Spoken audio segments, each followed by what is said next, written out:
Alors, cette semaine, donc, Parashat Vayigash. Donc, Parashat Vayigash, je vais le poser, il est trop lourd, hein. On le reprendra tout à l'heure. Donc, Parasha dans laquelle va se passer donc, un événement très particulier, puisque c'est la rencontre donc, des frères de Yosef avec leur frère Yosef. Donc, on remet le cadre, on s'en rappelle un petit peu. Qu'est-ce qui se passe? Yosef, donc, est devenu vice-roi d'Égypte, vous vous rappelez de l'histoire, n'est-ce pas? Il est devenu vice-roi d'Égypte. Ses frères, donc, eh bien, le rencontrent sans savoir que c'est leur frère, puisqu'ils vont acheter donc, officiellement chez lui de la nourriture.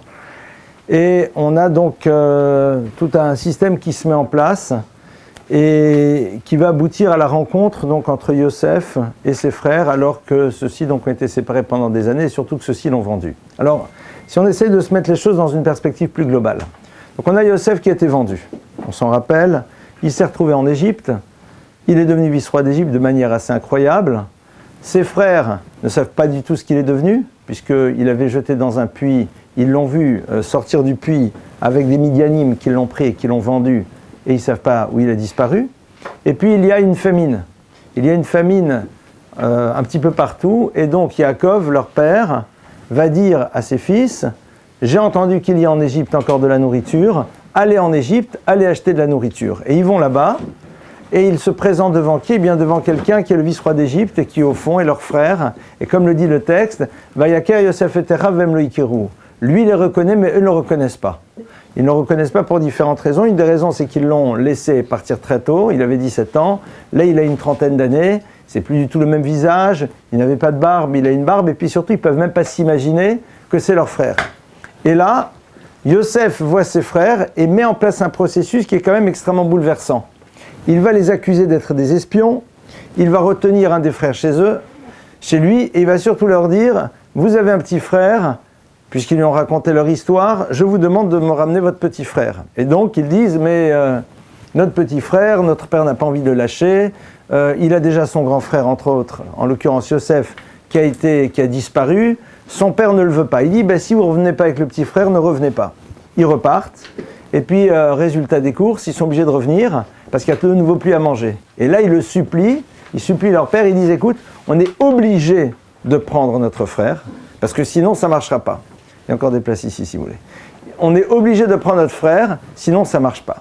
Et bien sûr, Yaakov est très, très angoissé, il a peur qu'il disparaisse, et donc il va dire la chose suivante, il va dire, écoute, je ne peux pas, et Yehuda lui dit, écoute, j'en prends la garantie, c'est moi qui te le ramène, mais il faut qu'il parte. Donc ils le prennent. Je rappelle un petit peu rapidement l'histoire. Ils le prennent. Yosef donc reçoit ses frères, reconnaît son jeune frère. Il ne sait toujours pas reconnaître de quiconque. Il leur donne tout ce dont ils ont besoin. Il leur dit, mais il n'y a pas de problème, vous avez besoin de nourriture, je vous donne la nourriture. Et ils repartent. Et puis, au moment où ils repartent, ils demandent à ce que l'on cache sa coupe privée, une coupe en argent, à l'intérieur donc du sac de Benjamin, son jeune frère. Ils partent, ils ne le savent pas. Ils se retrouvent sur la route. Ils se font rattraper par les soldats de Yosef, qui dit « Qu'est-ce que c'est cette histoire? Vous êtes des voleurs. Vous êtes venus chez moi. En repartant, je ne retrouve plus ma coupe. C'est vous qui l'avez volée. » Et ils disent « Pas du tout, c'est pas nous, on te le promet, on te le jure. » Et lui, il dit « Non, je suis désolé, je fouille. » Ils disent « Mais pas de problème, tu peux fouiller. Et si tu trouves la coupe chez quelqu'un, il n'y a aucun problème, il est condamné, on l'assume. » Et brusquement, qu'est-ce qu'ils voient? Eh bien, qu'en ouvrant le sac de Benjamin, on découvre la coupe. Et là, les frères sont bien sûr totalement bouleversés. Ils disent « C'est la catastrophe. » Et donc, ils sont obligés de tous revenir et ils se présentent devant Yosef. Et donc, c'est là maintenant, on se retrouve dans notre paracha, dans cette confrontation entre Yosef et ses frères, alors que son plus jeune frère, qui est Benjamin, est accusé de vol que lui-même a organisé. Il y a ici quand même quelque chose de très curieux, qu'est-ce qui se passe et qu'est-ce qui se joue. Alors, Yosef leur dit, écoutez, vous rentrez chez vous, mais vous en avez un ici qui a volé, il reste chez moi. Si on rentre dans la logique des frères, ils ont ici Benjamin qui semble être voleur, a priori. Même s'il est dans le déni, concrètement, on a bien retrouvé la coupe chez toi. Eux-mêmes ne peuvent même pas imaginer qu'on aurait caché la coupe de Joseph intentionnellement à l'intérieur du sac de Benjamin pour l'accuser de vol. Quel serait l'intérêt? Aucun intérêt. Donc concrètement, ils voient que leur frère est un voleur. Et là, que se passe-t-il? Eh bien, ils vont devoir réagir. Quelle serait la meilleure réaction? Ben de dire, écoute, t'as volé, tu assumes. Mais là, ils réalisent quoi? Que derrière cela, il y a la souffrance du père. Or, je vous rappelle que cette souffrance de leur père, ils n'en ont absolument pas tenu compte au moment où ils ont décidé de condamner leur frère Joseph à mort, et puis après commuer cette peine de mort en emprisonnement, et puis ils se retrouvent vendus. Et là, ils se retrouvent dans ce qu'on appellerait un univers de tikkun, c'est-à-dire un univers de réparation. Il y a, en effet, dans nos textes, l'idée suivante. C'est que lorsque l'homme s'est retrouvé dans la vie confronté à une situation, et que dans cette situation-là, il a dysfonctionné. Il se retrouvera plus tard dans une situation de même principe, et dans laquelle on va essayer de voir s'il a opéré une réflexion par rapport à la démarche qu'il avait pu avoir auparavant. C'est-à-dire que dans cet événement, la Torah nous montre que Dieu propose aux frères de se retrouver dans le même système pour voir si cette insensibilité-là a disparu ou pas. Traduction, on est censé se reposer la question des modes de fonctionnement que l'on a pu avoir à un moment dans son existence, même si on est sûr que c'était les bons. Parce que regardez, qu'est-ce qui va les amener peut-être à changer d'attitude?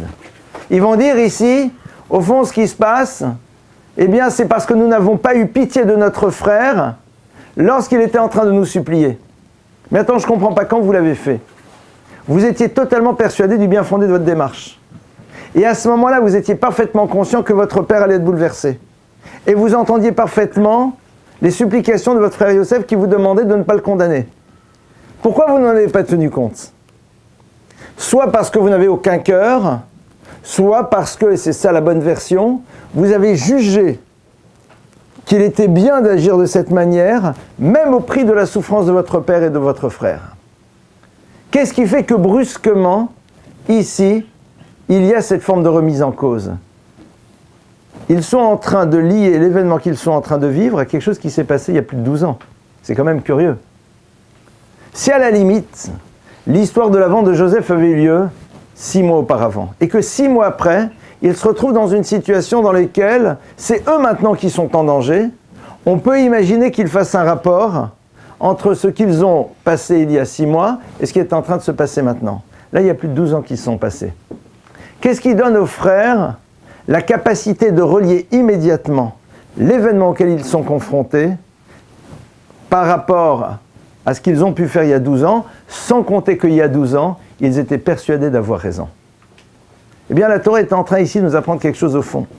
C'est que les frères, alors qu'ils avaient cette certitude, néanmoins, sont prêts toujours à imaginer que peut-être ils ont eu tort. Il y a quelque chose de très paradoxal.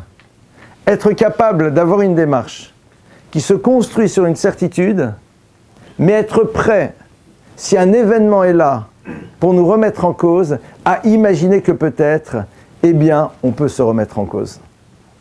Lorsque quelqu'un prend un axe, eh bien, il est dans son axe, il fait un choix, et puis il considère que son choix était le bon. Et puis un jour, il se retrouve confronté à une situation, ça peut être 3 ans, 5 ans, 10 ans, 15 ans après, et ça lui fait réaliser que peut-être la manière dont il avait appréhendé les choses n'était peut-être pas la bonne. Ça veut dire que ce que je crois être vrai à un moment T, je suis prêt à un moment à malgré tout le remettre en cause. Comment est-ce qu'on arrive à faire une chose pareille? Et à quoi ça sert? Parce que nous, on est dans un monde dans lequel on dit, tu as pris une décision, tu étais dans un axe, et puis tu continues dans cet axe et tu ne bouges pas. Et puis d'une certaine manière, si tu étais persuadé que c'était la bonne chose à faire, eh bien, tu vas toujours continuer à fonctionner de la même manière. Si on n'est pas capable de fonctionner de la manière dont les frères fonctionnent, le concept même de la tchouva, de la repentance, n'existe pas. C'est-à-dire que se donner la liberté qu'une démarche qui était basée sur quelque chose qui nous semblait du domaine de l'évidence peut aujourd'hui être mis en cause, ne serait pas possible si on n'avait pas vu l'histoire de Yosef. C'est-à-dire que l'histoire de Yosef, elle nous apprend que à un moment, on peut avoir une démarche dans laquelle on a établi des certitudes. C'est-à-dire, on a pris un axe, et au plus profond de nous-mêmes, nous sommes convaincus que c'est comme ça qu'il faut agir. Nous en sommes profondément convaincus. Mais est-ce que je suis prêt à imaginer qu'un jour la vie peut m'amener à repenser radicalement ce qui, pour moi, a été une certitude à un moment?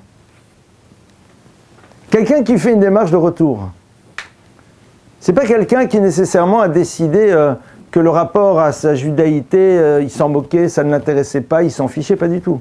C'est quelqu'un peut-être qui à un moment a une certaine philosophie d'existence, a eu peut-être un certain regard sur la vie. Et ce regard-là, il pense qu'il est profondément vrai.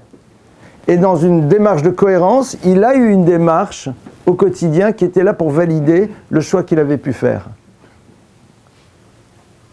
Est-ce qu'un jour, il est prêt à se laisser bouleverser? Les frères, au moment où ils ont décidé de vendre leur frère Joseph, sont profondément convaincus que c'est ça la chose qu'il faut faire. Et même si en effet, ça peut générer chez leur père une souffrance et chez leur frère, oui, malgré tout c'est absolument nécessaire.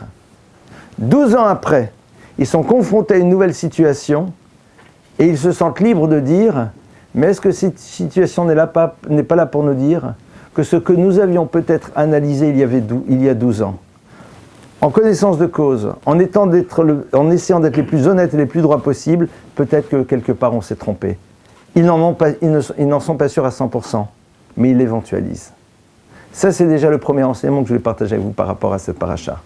Cette capacité qu'ont eu les frères de relier ce qu'ils étaient en train de vivre à un événement bien antérieur et se dire, mais peut-être que ce que nous croyions en toute bonne foi à l'époque être une démarche de vérité ne l'était absolument pas. C'est la porte ouverte à l'univers de la tchouva. Parce que souvent, les démarches que nous les avons en toute bonne foi. Nous sommes persuadés au plus profond de nous-mêmes que c'est comme ça qu'il faut agir. Et donc nous avançons. Et à aucun moment nous ne sommes prêts à imaginer que peut-être il y a eu quelque chose qui était mal évalué, mal compris, et que ce que nous croyons à un moment être du domaine de l'évidence ne l'est peut-être absolument pas. Je vous donne un exemple, pardonnez-moi, un peu brutal. Non, brutal, j'en suis pas sûr. Quelqu'un a pu être convaincu à un moment de sa vie que quand on se marie, il ne faut peut-être pas avoir trop d'enfants.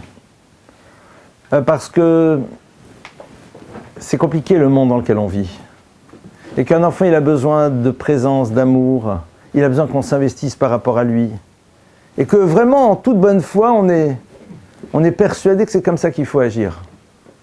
Et que c'est pour le bien de l'enfant et c'est pour le bien du couple et qu'au fond, il vaut mieux que dans l'humanité, il y ait des enfants qui étaient dans des familles dans lesquelles on se soit vraiment investi, on a pris le temps de les construire pour que véritablement ils puissent apporter quelque chose. Cette personne-là, elle peut avancer toute sa vie avec cette idée-là. Si un jour elle se confronte à une situation qui l'amène peut-être à remettre en cause ce regard qu'elle a pu avoir il y a une dizaine, une quinzaine d'années, est-ce qu'elle est prête à le faire? La notion de tchouva, c'est d'arriver à un moment à remettre en cause quelque chose qui a été construit sur ce que nous croyons être une certitude basée sur un raisonnement logique et qui au fond nous paraissait moral, éthique et tout ce que vous voulez. Ça c'est ce qu'on nous demande de faire, c'est-à-dire de nous donner cette liberté.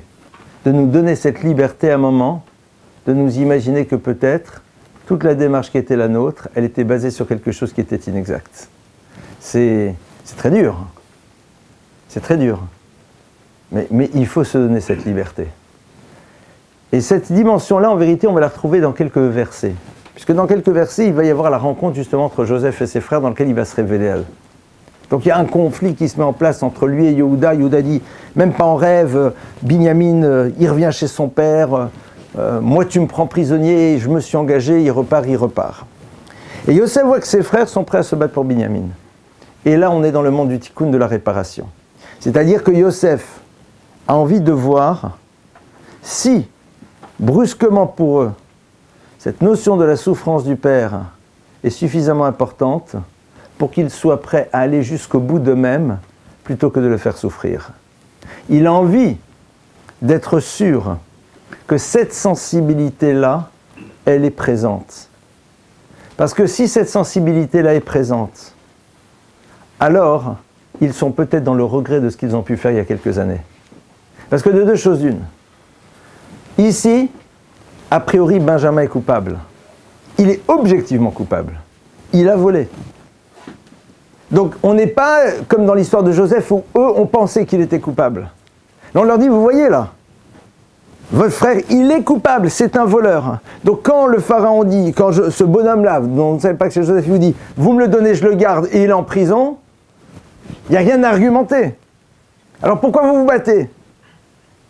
Parce que même si en effet il est totalement fautif, le fait que notre père puisse être dans sa souffrance est quelque chose qui est tellement insupportable que nous sommes prêts à tout tenter pour pouvoir le ramener chez son père, même si c'est, dit Yehuda, au prix de son propre emprisonnement ad vitam aeternam. Ça veut dire qu'ils ont ici réinstallé quelque chose qui semblait avoir disparu au moment où ils avaient agi vis-à-vis de leurs frères. L'objectif, c'est quoi? C'est de voir qu'il y a eu en effet chez ses frères un mouvement, une évolution. Il n'est pas du tout là dans ce qu'on croirait être une demande de pardon. Il n'attend pas qu'ils viennent et qu'ils disent « on est vraiment désolé de ce qu'on t'a fait ». Il veut voir si cette chose qui leur a permis d'agir de cette manière vis-à-vis de lui a disparu, si elle a changé, si elle a transformé. Ça veut dire qu'une situation, elle est là, et quand on retrouve une situation du même principe un peu plus tard, eh bien on doit se dire, est-ce que je vais le vivre de la même manière ou peut-être différemment? On ne rencontre jamais deux principes de situation si ce n'est pas pour nous demander si on a eu un mouvement d'évolution entre la manière de la gérer la première fois et une manière de la gérer la seconde fois. Quand vous rencontrez pour la Torah une situation qui obéit au même principe, vous êtes confronté à la même problématique, c'est que ça a du sens. C'est quoi ce sens? Est-ce que je vais agir la seconde fois et réagir la seconde fois de la manière dont j'ai pu agir et réagir la première fois? C'est-à-dire, face à la seconde situation, je dois me reposer la question de la validité de mon modèle de fonctionnement lorsque j'étais là une première fois. Lorsque quelqu'un n'est là que pour reproduire les modèles qu'il a pu avoir, les modèles de fonctionnement, pardonnez-moi, qu'il a pu avoir, dans une situation, lorsque celle-ci se retrouve à nouveau, c'est qu'il n'a pas compris quel est le message que Dieu lui donne. Le Rambam m'explique et dit qu'au fond, quand l'homme est confronté à une nouvelle situation d'existence, mais qui ressemble à une autre situation qu'il a pu vivre, la première question qu'il doit se poser, c'est est-ce que je vais aujourd'hui à nouveau réagir comme j'ai pu réagir la première fois? Peut-être que oui, mais peut-être que non. C'est-à-dire, je me donne systématiquement cette liberté d'imaginer que ce que j'ai cru être du domaine de l'évidence lorsque j'étais confronté dans une situation A, eh bien, je dois y repenser lorsque je suis dans la même situation, mais dans un cadre différent. Je vous donne un exemple. Vous avez quelqu'un qui, par exemple, dysfonctionne. Vous réagissez d'une manière A. Vous lui parlez, par exemple, très gentiment. Au contraire, vous êtes très dur. Vous le calculez ou vous ne calculez pas, je ne sais pas. En tout cas, vous pensez en votre âme et conscience que c'est comme ça qu'il faut agir. Vous vous retrouvez dans le même principe de situation un peu plus tard. Puisque la première fois, vous avez élaboré une réflexion sur la manière dont il faut agir et réagir, il y a de fortes chances que l'on fasse un copier-coller entre le modèle de réaction qu'on a eu la première fois et celui qu'on va avoir maintenant, puisqu'on est dans le même principe. La Torah, elle te dit non. La Torah, elle te dit que tu dois te reposer la question, est-ce que je dois agir de cette manière ou peut-être d'une autre manière? Le fait de me la poser m'amène peut-être à remettre en cause la manière dont j'ai fonctionné la première fois, qui peut-être n'était pas la bonne. Et donc dans ce cas-là, de rentrer dans un univers de tchouva, dans un univers de repentir. Ça, c'est ce premier enseignement. C'est-à-dire que on n'est jamais dans une redite dans la manière dont on gère des situations de vie, même si elles ont l'air d'être les mêmes. Ce type de situation, je vais vous donner, elles existent par exemple chez des gens qui s'appellent des enseignants. Un prof. Un prof va être régulièrement confronté au même principe de situation face à ses élèves. Quelqu'un qui a la responsabilité d'une entreprise sera confronté de manière récurrente à des situations à l'intérieur de l'entreprise qu'il est en train de gérer. Et donc si à un moment, il a réfléchi et il a choisi la manière dont il devait agir dans une situation A, si cette situation a priori se reproduit un peu plus tard, il aura tendance à réagir de la même manière. La Torah, elle dit non. C'est-à-dire là, il y a 12 ans d'espace en plus. Et c'est comme se dire, tiens, un frère, qui à un moment doit être séparé de son père. Ça nous rappelle une histoire. Ah oui, non, mais à l'époque, on agit de cette manière-là parce que c'était normal. Donc quand quelqu'un à un moment est coupable, eh bien tant pis. Ah, mais à cause de ça, le père va souffrir, ben qu'est-ce que vous voulez? Non, on y a bien réfléchi à l'époque. Hein. On est arrivé à de vraies conclusions. Et on était tranquille. On était sûr que c'était comme ça qu'il faut agir. Donc là, on a le même principe. On a un frère qui met en danger la fratrie, c'est un voleur. Eh bien, nous sommes déjà, il y a un certain temps, arrivés à la conclusion que dans un cas pareil, tu fais abstraction de la souffrance de la famille, mais tu le condamnes pour sauver le reste de la famille. On est d'accord? Donc, on fait la même chose. Ils sont dans la même situation, ils disent, mais au fait, qu'est-ce qu'on fait dans une situation dans laquelle quelqu'un est coupable, objectivement? Ce qui n'était même pas le cas de Joseph, où là-bas c'était plus subjectif. Mais ça va avoir des incidences au niveau de la souffrance du père. Est-ce qu'on peut agir de cette manière ou pas? Et ils arrivent à la conclusion que non. Et comme ils arrivent à la conclusion que non, pardonnez-moi, ils sont en train de repartir en arrière. Ils disent, alors qu'est-ce qu'on a fait il y a 12 ans? Alors ça veut dire qu'il y a 12 ans, on s'est planté. Et là, ils sont dans une tchouva. Là, ils sont dans un retour. Là, ils sont dans une vraie démarche de repentance. Rappelons-nous, j'insiste très lourdement, mais parce que c'est quelque chose qui est capital. Se retrouver dans un même principe de situation ne doit jamais nous amener à être dans une récurrence, dans une redite de la manière dont on doit gérer les choses. Je dois me reposer la question et prendre le risque que la réponse que je vais trouver maintenant face à cette nouvelle situation peut-être m'amène à réaliser que la manière dont j'avais géré la première fois n'était peut-être pas la bonne. C'est à ce prix-là qu'on construit, c'est à ce prix-là qu'on grandit. Une fois que donc ce premier épisode est là, alors on arrive dans le deuxième épisode dans lequel Yosef va se révéler à ses frères.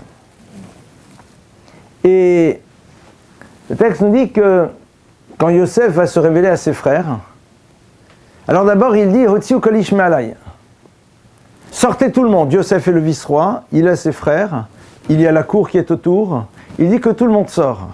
Il veut être seul au moment où il va les rencontrer. Pourquoi? Première raison, c'est parce que tout simplement il a peur de la honte qu'ils pourront ressentir face à lui et qui pourrait être peut-être perçue par les autres. C'est-à-dire que Yosef est le prototype de celui qui, à un moment, a subi des choses terribles, de manière profondément injuste, avec des frères qui, somme toute, pendant ces 12 ans, semblent ne s'être pas remis en cause, parce que sinon, ils seraient partis le rechercher. Et ne l'ont pas recherché. Il voit maintenant que ses frères sont prêts à repenser les choses.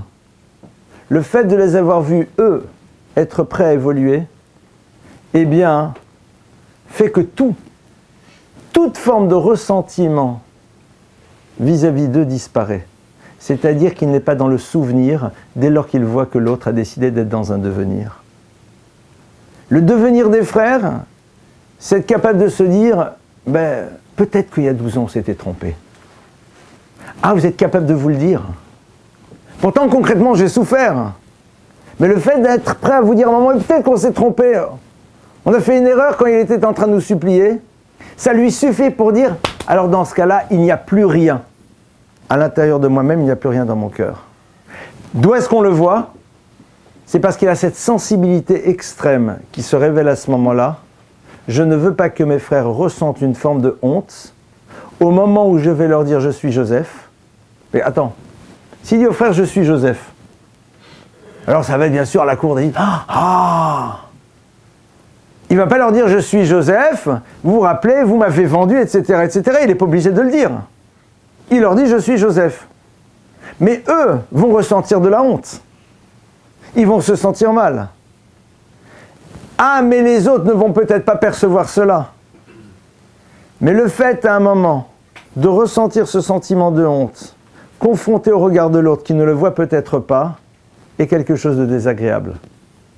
Yosef est dans une sensibilité folle. C'est-à-dire, imaginez que je dis à quelqu'un ici dans la salle, tu comprends ce que je dis?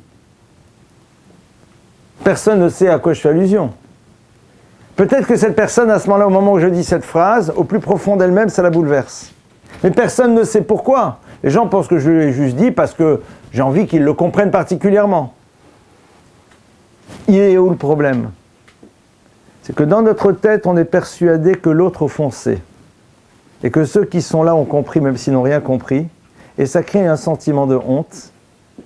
Et Yosef ne veut pas que ses frères ressentent ce sentiment.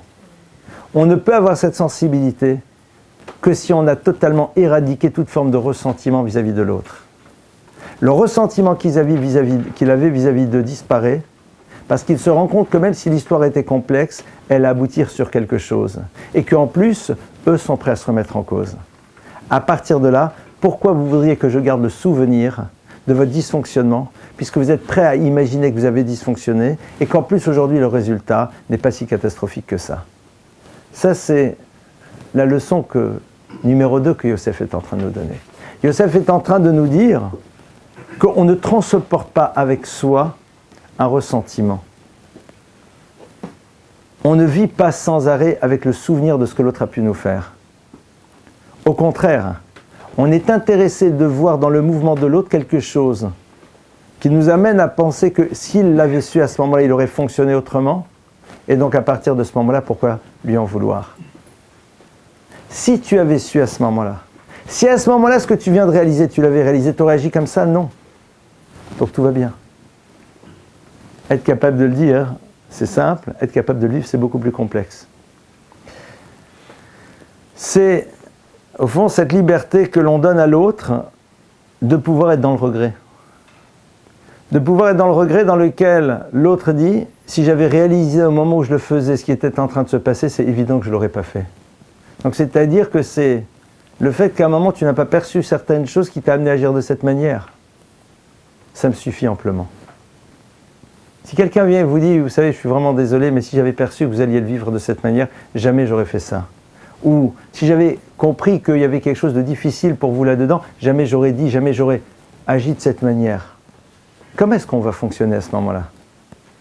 Yosef nous apprend qu'à un moment pareil, on doit dire « Alors, si c'est ça, je ne peux plus t'en vouloir. » Parce que ça prouve bien qu'au fond, c'est la méconnaissance que tu as eue à un moment de la manière dont je pourrais vivre les choses qui était à l'origine de ton dysfonctionnement. Yosef est en train de dire aux frères, si à ce moment-là, vous aviez été prêt à comprendre que peut-être vous trompiez dans l'analyse, est-ce que vous auriez fait les choses autrement ? Oui. Alors donc tout va bien. Le problème, c'est qu'à ce moment-là, ils ne l'ont pas su. C'était ça leur erreur. Et les frères vont s'en rendre compte de manière terrible parce que quand Yosef leur dit alors, je suis Joseph, le texte nous dit ses frères ne peuvent rien lui répondre tellement ils sont bouleversés. Et on peut imaginer qu'ils sont bouleversés parce qu'ils viennent de le retrouver. Or, et c'est une idée qu'on a déjà une fois partagée ensemble dans un cours, sur place, Chazal et Chachamim nous disent « Oy lanu miyamadim, oy lanu miyamatochecha » Combien sera dur pour nous le jour du jugement et le jour des remontrances ? Car si en effet, lorsque Joseph dit à ses frères « Je suis Yosef », ils sont bouleversés, imaginez-vous ce qui se passera le jour où nous-mêmes nous nous trouverons devant le Créateur de l'univers. Phrase sympathique, mais a priori, quel est le rapport ? Et quand Yosef dit à ses frères « Je suis Yosef », ils sont là, complètement bouleversés, scotchés. Et Rachid nous dit « Ah, vous imaginez, quand il leur dit « Je suis Joseph », ils sont scotchés, alors vous imaginez quand Dieu va nous juger, on sera encore plus scotchés. Quel rapport ? Là, à la limite, on comprend. Ils viennent de réaliser que c'est leurs frères, qu'ils se sont... Mais pourquoi nous alors ? Quel est le rapport avec nous ? Après, M. Shmulevitch ici donne une idée qu'on a déjà vue une fois ensemble, mais qui est fondamentale. Le problème des frères, c'est quoi ici ? C'est que comme on l'a vu jusqu'à présent, au moment où ils l'ont condamné, même si 12 ans après, ils sont prêts à imaginer qu'ils se sont peut-être trompés dans leur appréciation, mais au moment où ils l'ont condamné, ils étaient totalement sereins. Ils étaient en shlemut, ils étaient en harmonie avec eux-mêmes, à tel point que le texte nous dit qu'une fois qu'ils le condamnent, ils s'installent et ils mangent. C'est-à-dire qu'ils n'ont absolument pas de sentiment de culpabilité. Pourquoi ? Parce qu'ils sont persuadés que la raison pour laquelle ils le condamnent est une bonne raison. Parce qu'ils sont persuadés que l'analyse qu'ils ont fait du comportement de Yosef est une bonne analyse. Parce qu'ils sont persuadés que quand Yosef est là en train de dire « Je vais être le roi d'Israël parce que j'ai fait ces rêves dans lesquels tout le monde se prosterne devant moi », eh bien, c'est vrai. Il est en train de vouloir s'approprier le trône et ça, c'est insupportable. Et ça, c'est pas juste insupportable par principe, c'est que c'est tout le système du peuple d'Israël qui met en danger. Donc il faut absolument le faire partir. Parce que sinon, c'est toute l'histoire du peuple d'Israël qui va être déstabilisée. Et donc ils sont sereins. Peut-être qu'en effet, ça les dérange. Mais concrètement, ils disent qu'est-ce que vous voulez qu'on fasse ? ce bonhomme-là est en train de faire exploser le système. On aurait pu dire dans un autre univers, il parle à l'ennemi. Et donc c'est sûr et certain que si on ne le supprime pas, c'est la catastrophe après. Là, il est en train de dire que la royauté d'Israël lui appartient. Il ne peut pas. S'il décide de s'approprier la royauté d'Israël, c'est un schisme, c'est la guerre civile. Ça ne pourra pas fonctionner. Donc il faut qu'on arrête tout dès le début. Et il réalise qu'en vérité, tout fonctionnait, sauf une chose, une petite erreur d'analyse. Joseph leur a dit, vous savez, j'étais au centre, tout le monde se prosterne. Vous voyez là, vous venez tous de vous prosterner devant moi, en tant que vice-roi d'Égypte. Il y avait une autre hypothèse. Et cette hypothèse, vous ne l'avez pas eue. Et comme cette hypothèse, vous ne l'avez pas eue, vous avez basé toutes vos démarches sur une lecture qui allait dans un sens, sans imaginer qu'il y avait peut-être une autre. Et dire Abraham Shmulevitch, au fond, c'est ça le problème de l'homme. C'est qu'on a des démarches de vie qui démarrent sur quoi? Sur une certaine lecture, sur une certaine interprétation. A fortiori dans le monde des relations. On a une situation, on a décidé de l'interpréter d'une certaine manière. Cette interprétation-là va justifier à l'intérieur de nous la démarche qu'on va avoir. Mais peut-être qu'il y a une autre hypothèse de lecture. Peut-être qu'il y a une autre manière de comprendre la situation. Et le fait d'avoir une autre hypothèse peut t'amener à avoir un comportement radicalement différent. Si à un moment les frères avaient dit « Mais attends, Joseph dit qu'on se prosterne tous devant lui. Mais qui nous dit que ça veut dire qu'il va devenir le roi d'Israël ? Peut-être qu'il y a d'autres situations de vie dans lesquelles on risque de tous se prosterner devant lui. On n'en sait rien. Mais qu'est-ce qui nous donne cette certitude absolue qui nous amène à tirer ce type de conclusion? Et donc quand la Gemara nous dit « Oïl anu miyom hadin », combien sera difficile le jour du jugement? Le jugement ne sera pas par rapport à ce que l'on a pu faire. Il sera par rapport au point de départ. Ton point de départ, c'était quoi? C'était une situation de vie que tu as compris d'une manière A, B ou C. Et à partir de là, tu as pris un axe. Et tu es resté dans cet axe, alors qu'en vérité, la lecture que tu pouvais faire de l'événement aurait pu être radicalement différente. Et si elle avait été différente, elle t'aurait amené à des conclusions différentes, donc à un axe différent. Je vous donne des exemples tout bêtes. Vous croisez quelqu'un, cette personne, vous l'aimez bien, c'est quelqu'un que vous appréciez beaucoup. Cette personne a vis-à-vis de vous un comportement qui vous pose problème. On décide qu'à ce moment-là, cette personne, on ne peut plus lui parler, elle ne fait plus partie de notre histoire. Mais tu as une autre hypothèse de lecture. Peut-être qu'en vérité, la raison pour laquelle elle a fonctionné de cette manière, elle est autre. Peut-être qu'elle n'est pas l'expression du déni qu'elle va avoir vis-à-vis de toi. Peut-être qu'elle n'est qu'un épiphénomène. Vous vous rappelez de l'histoire que je vous ai racontée un jour de l'enfant et de la montre? Je ne sais pas si je vous l'ai raconté un jour, mais c'est une histoire vraie. Il y avait un jour comme ça un prof qui est rentré dans une classe en Israël. Il est rentré quelques minutes trop tard. Il est rentré en retard. Dès qu'il rentre, il y a un de ses élèves qui se lève, un gamin de 9 ans, et il dit « Moré, Moré, prof, prof !» Vous vous rappelez de l'histoire? Pour ceux qui étaient une fois dans ce cours quand j'ai raconté. Qu'est-ce que le prof fait? Il prend l'élève et il le vire. Jusqu'à ce que le soir, la maman de l'élève appelle le prof et dit « Il y a eu un problème. C'est que mon fils, en vérité, vient de recevoir une montre. Et il vous aime tellement qu'il m'a dit hier, le premier qui va voir ma montre, c'est mon prof. Donc lui, ce geste, c'était « T'as vu ma montre ?» Mais toi, la lecture de ce geste, c'est « T'as vu, t'es en retard. » Là, en l'occurrence, ça va parce qu'il y a une mère et que la mère est là pour attraper le coup. Mais imaginez qu'il n'y a pas de mère et qu'on soit dans une configuration légèrement différente. À partir de là, le prof se met en distance par rapport à l'enfant et quelque part, ça peut avoir des incidences qui sont parfois bien au-delà de ce que l'on peut imaginer. C'est ça, au fond, ce que les frères sont en train de prendre en pleine figure. Parce que ce n'est pas juste ce qui s'est passé avec lui, parce qu'ici, l'histoire aboutit bien. C'est-à-dire, c'est brusquement une réflexion nouvelle qui pénètre leur vie.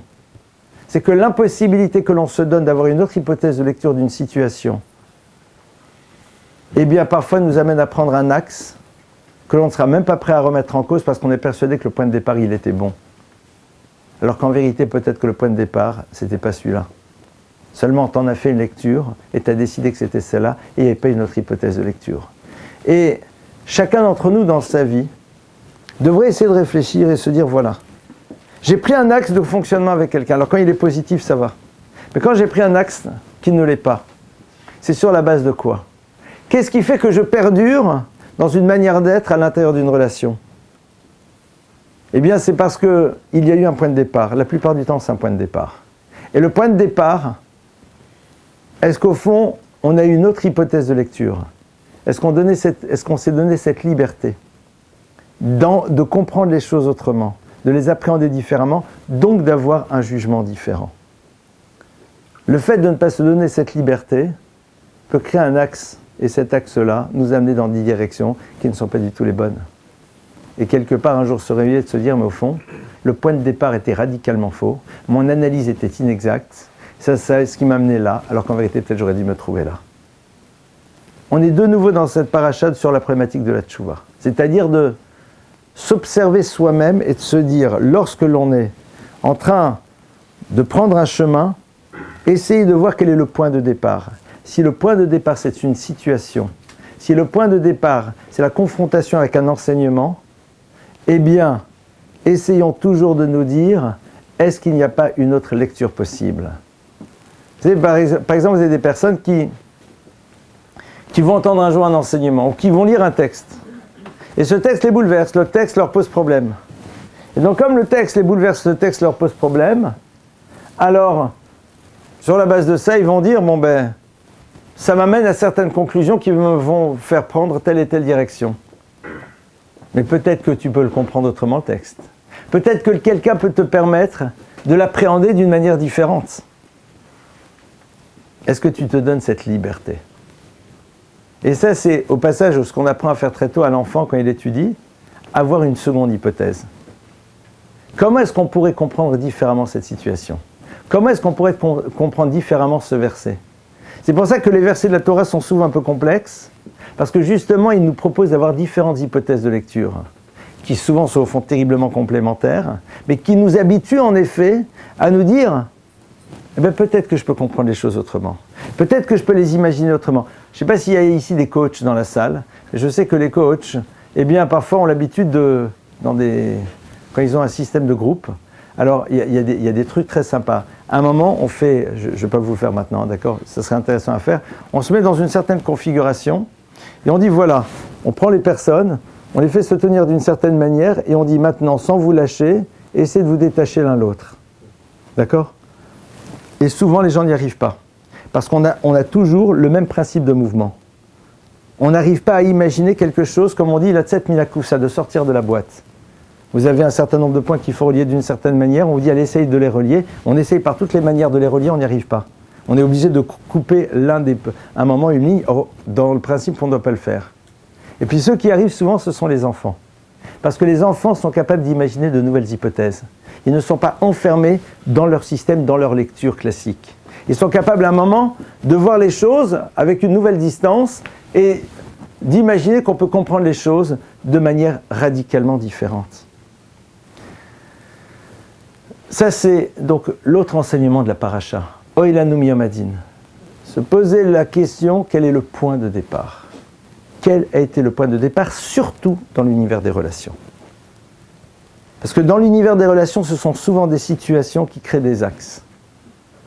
Et on n'est pas prêt à imaginer autrement. Je vais aller un peu plus loin.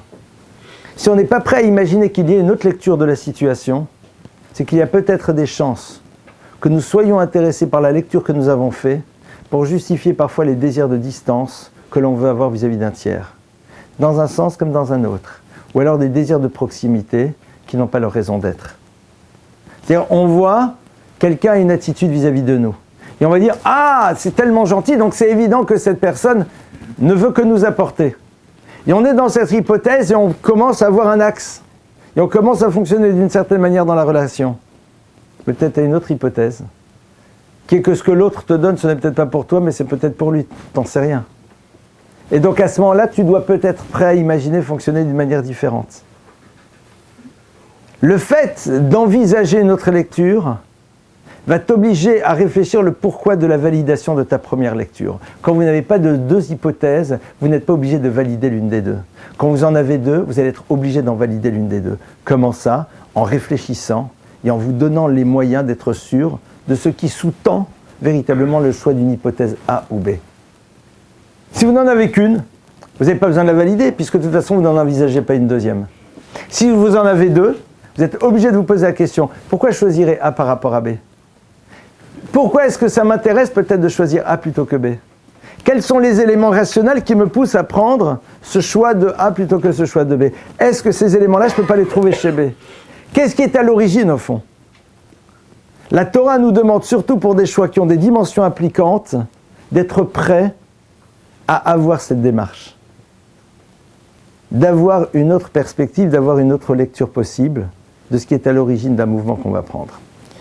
Une fois que donc les frères maintenant vont se retrouver avec Yosef, ça y est, il s'est découvert, il leur a dit « Je suis Yosef, je ne vous en veux pas, et tout va bien ». Alors là, il y a un autre épisode, il dit « Bon, alors maintenant, il va falloir que vous me rameniez mon père, il va falloir lui annoncer que je suis toujours vivant ». Et là, ils viennent, ils vont chercher leur père, il y a toute une stratégie pour que leur père la prenne sans qu'il en soit bouleversé. Et puis le texte nous dit que Yosef, donc, s'apprête à recevoir son père. Donc Yaakov est persuadé que son fils bien-aimé est mort. Et puis brusquement, il va le revoir. Vous imaginez un peu l'émotion. Enfin, c'est, au niveau d'une scène de film, c'est génial, quoi. La rencontre de Yaakov et de Yosef. Et le texte nous dit que lorsqu'ils viennent et qu'ils disent à leur père, Yosef est vivant, Vayafek libo kilominlem, son cœur se glace, il ne les croit pas. Il voit après les chariots qu'il a envoyés pour le ramener, et à ce moment-là, il commence à revivre. Essayons de comprendre, pourquoi il ne les croit pas? Ils ne sont pas pervers quand même. C'est-à-dire, leur père, c'est leur père. Imaginez un père. Ça fait 12 ans que son fils a disparu. Il est persuadé qu'il est mort. Tous ses autres enfants viennent et lui disent « Papa, il n'est pas mort. Il est toujours vivant. » Est-ce que vous pensez qu'il y a des enfants qui seraient capables de faire un coup pareil à leur père si c'est faux?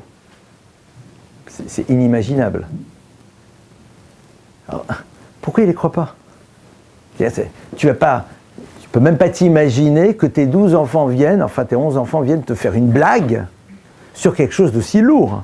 Alors que lui, il est inconsolable. Et sinon, ça serait des pourris absolus. Enfin, c'est insupportable. Et malgré tout, Vayafek libo kilominlem, il est là, non, son cœur se glace, il ne peut pas croire. Et puis il voit les chariots, il dit « Ah, c'est bon ». Dit Rachid sur place, et certains doivent le connaître, Agalot vient de la racine Egla. Egla, c'est une génisse.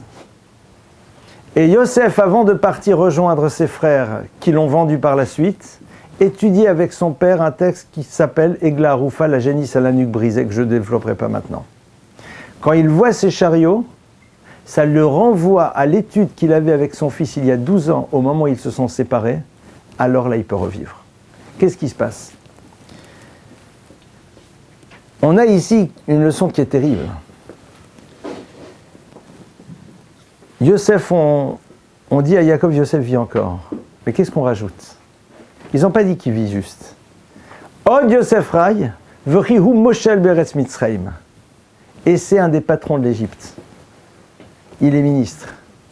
Il est premier ministre. Il est vice-roi d'Égypte. Là, son cœur se glace. Dans quel état je vais le retrouver? C'est qui le Yosef que je vais voir? J'ai abandonné un fils qui s'appelle Yosef, qui était en train d'apprendre avec moi, et je le retrouve vice-roi d'Égypte. Est-ce que véritablement c'est ça que j'ai envie de retrouver? C'est-à-dire que là, Yaakov est en train de nous dire la chose suivante. Il dit ce qui m'intéresse, c'est pas sa réussite. C'est ce que j'ai toujours un Yosef qui sera digne de s'appeler un des 12 fils de Jacob. Si c'est pas ça, alors j'en suis glacé. C'est-à-dire que ce que d'autres applaudiraient comme étant une réussite est pour moi au fond un échec retentissant. Vayaret Agalot, Yosef connaît très bien son père. Et Yosef sait très bien et il valide la démarche de son père. Il ne dit pas « Attends, il ne faut pas exagérer, je suis vivant, c'est déjà pas mal ». Yosef sait très bien qui est Yaakov. Et il sait qu'il doit lui envoyer immédiatement un signe. C'est quoi ce signe? Il lui envoie Agalot, des chariots. Parce qu'il sait qu'en effet, son père, en voyant ça, va comprendre que Yosef lui envoie un signe. Il dit « Papa, t'as vu ce que je t'ai envoyé? Ça veut dire que ce qu'on étudie ensemble il y a 12 ans, je m'en rappelle toujours. Vatochi ruach Yaakov aviem. Là, alors Yaakov y revit. C'est-à-dire que lorsque Yaakov voit que Yosef a été capable de savoir gérer son statut, d'être une des 12 tribus d'Israël tout en étant confronté, et à la fois à la dimension extrêmement basse de l'Égypte, et en même temps au plaisir du pouvoir, alors là, véritablement, il peut commencer à revivre. Il y a ici une leçon qui est terrible à entendre. C'est véritablement quel est le sens de la vie. Yosef ici est en train de nous apprendre, Yaakov est en train de nous apprendre une chose très simple. Yaakov, c'est celui qui bâtit le peuple d'Israël.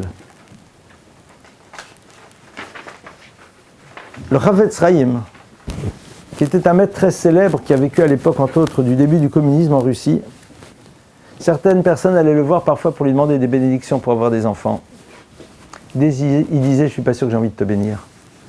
Il dit parce que faire arriver dans l'existence un enfant qui va grandir dans un enfer communiste, dans lequel, au fond, son âme, il y a de fortes chances, ne soit jamais nourrie d'une quelconque dimension de Torah, est-ce que véritablement ça vaut la peine que ça existe? C'est pas simple à entendre, dans un monde qui, en effet, donne de l'importance à d'autres valeurs. Yaakov, le fait de savoir que Yosef est vice-roi d'Égypte, ça lui fait ni chaud ni froid, ça lui fait même plutôt froid que chaud. Quel est le prix qu'il a dû payer pour ça? Quels sont les renoncements qu'il a dû faire?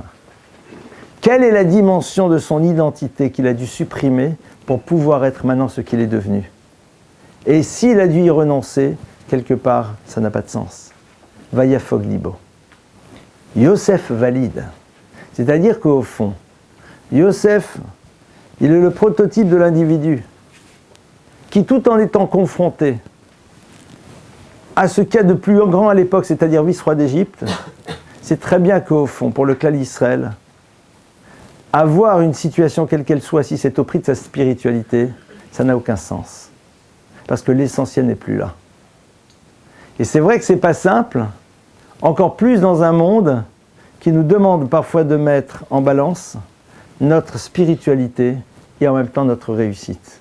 C'est la paracha dans laquelle on nous apprend au fond où se situe l'essentiel. Chacun est libre après de faire ses choix. Mais Yaakov qui est notre père, Yaakov qui est celui qui bâtit le clan d'Israël, c'est ça la leçon qu'il est en train de nous donner ici. Il est en train de nous dire que ce qui va maintenir et faire permettre au peuple d'Israël de pouvoir avancer dans l'histoire, c'est de garder cette conscience que l'on ne supprime pas sa dimension essentielle au profit de quelque chose qui est accessoire. Et l'accessoire dans le peuple juif est généralement ce qui est considéré comme essentiel par les nations dans lesquelles on se trouve. Si tu as envie de découvrir ce qui est accessoire pour le clan d'Israël, réfléchis à ce qui est essentiel par rapport aux civilisations dans lesquelles tu te trouves. Et généralement, tu sauras lorsqu'il pour toi est accessoire. Comment Yosef il a réussi? Comment Yosef il a réussi à faire ça? Comment il a réussi à faire ça? Comment est-ce qu'il a réussi à arriver à ça? Alors vous vous rappelez la semaine dernière de l'histoire que je vous ai racontée avec l'officier russe en prison? Oui ou non? Vous vous rappelez? La semaine dernière, on avait vu qu'au fond, Yosef, depuis le moment où il était vendu, il a cherché à faire qu'une chose, à préserver son identité.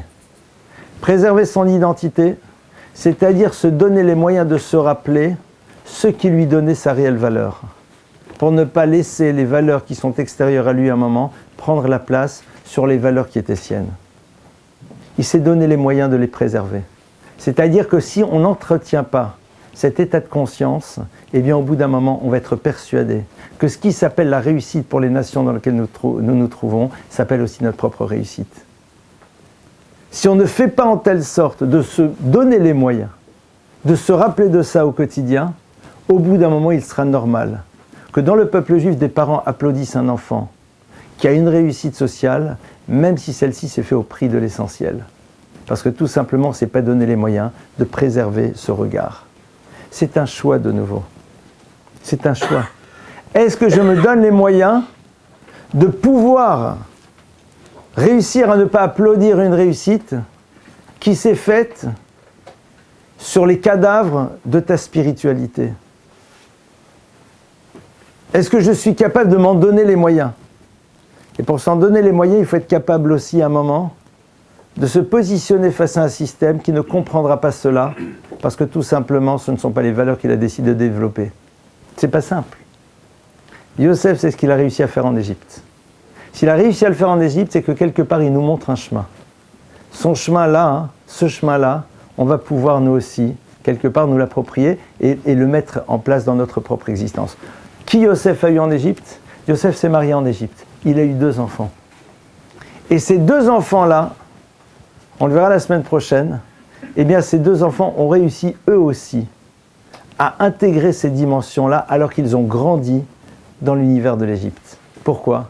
Parce que tout simplement Yosef a réussi à créer cela de telle manière à l'intérieur de lui que les enfants vont le percevoir et seront capables d'être dans la continuité de ces démarches. Voilà un petit peu quelques axes de réflexion par rapport à cette paracha. Vous avez vu 3 points que j'ai voulu un petit peu souligner.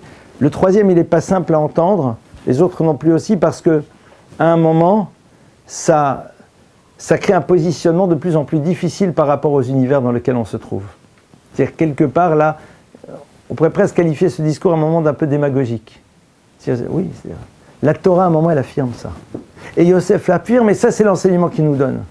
Libre à toi de ne pas y adhérer. Libre à toi de dire qu'en effet, une réussite peut se construire sur le cadavre de ton âme. Tu es libre de le dire. Et pour cela, dire qu'au fond, mon âme ne demande qu'une chose, c'est de faire un kidouche le vendredi soir, de donner un peu d'argent pour Israël, et ça le nourrit amplement. Libre à nous de le dire. On a cette liberté. On a cette liberté de dire que notre réussite ne s'est pas construite sur les cadavres de notre âme, parce que notre âme, elle existe toujours, parce qu'on l'a définie comme étant quelque chose qui n'a besoin que d'un ersatz de spiritualité. Et au passage, les ersatz de spiritualité vont nous nourrir suffisamment, et on s'en satisfera. Et je conclure là-dessus. Il y a un maître qui s'appelait le Rav de Ponevezh qui un jour a dit la chose suivante. Il y a marqué qu'il y aura 10 famines dans l'histoire de l'humanité. Et la 10e des famines sera la pire de toutes. Et on dit c'est laquelle ? Dieu dit voilà que va arriver une famine. Cette famine ne sera pas une famine de pain ni une soif d'eau, mais ça sera une famine spirituelle. Alors dit ce maître, mais c'est génial, famine spirituelle c'est top. Et il dit non, c'est dramatique. Parce que dans une famine spirituelle, on se nourrit d'ersatz. À l'image de quelqu'un qui est en famine, à qui vous donnez un morceau de pain rassis et qu'il s'en nourrit, et ça lui satisfait, il est persuadé que c'est ça véritablement la nourriture dont il a besoin. On sera dans une génération dans laquelle on aura une soif de spiritualité, mais quelque part on nourrira un tout petit peu. On aura des zestes, on aura une fraction de Shabbat, on aura une fraction de prière, on aura un moment d'émotion, et ça y est, on se dira, c'est génial, je me sens profondément juif. Alors que l'essentiel ne sera pas là. Et on laissera émerger par la suite tout ce que la société nous a demandé de faire pour pouvoir exister à l'intérieur d'elle. Parce que tout simplement, ces ersatz, eh bien, seront nourrissants, alors qu'en vérité, ne nous amèneront pas grand-chose. Et dit le Rav de Ponevezh, ça c'est la 10e des famines, c'est la pire de toutes. Parce que celui qui va te dire, tu crois au fond être nourri, mais tu n'es nourri de rien, on le regardera d'un air surpris en disant, mais attends, je ne comprends pas, cette dimension de judaïté me suffit amplement, je me sens bien dans ma dimension juive. Les gens qui disent, mais moi je me sens profondément juif en faisant un peu de ceci, un peu de cela. Et en même temps, je trouve que c'est génial, bravo, c'est déjà pas mal. Mais en vérité, ton âme, elle a besoin d'être nourrie de quelque chose de beaucoup plus puissant. Et si tu la nourris de choses beaucoup plus puissantes, elle va pouvoir donner des dimensions beaucoup plus élevées au monde dans lequel elle te trouve. L'impact spirituel qu'a le peuple juif dans l'humanité dépend de la bonne santé, j'ai envie de dire, de l'âme et de la vitalité de l'âme qui est à l'intérieur de nous. Si nos âmes ne sont nourries de judaïsme qu'à travers des ersatz, elles peuvent fournir quelque chose dans le monde dans lequel nous sommes, mais absolument pas tout ce que nous pouvons leur apporter. Et c'est là où en effet va se situer l'enjeu. L'enjeu, il va être d'accepter à un moment que c'est en allant chercher ce qui est véritablement l'essentiel que nous allons pouvoir nourrir pleinement notre âme, et donc à partir de cela, remettre ce que la société a défini comme étant réussite, comme étant des éléments qui ont leur place, mais qui ne sont pas l'essentiel. Et ça se révélera comment ? Qu'on ne sera pas prêt à sacrifier notre âme pour pouvoir exister dans les définitions que les sociétés dans lesquelles nous sommes ont de la réussite. Ça, ce sont des choix qui ne sont pas simples à faire, mais qui, quelque part, sont l'enseignement que Yosef nous donne à ce moment-là crucial de l'histoire. Voilà quelques idées à partager et on passe à vos questions.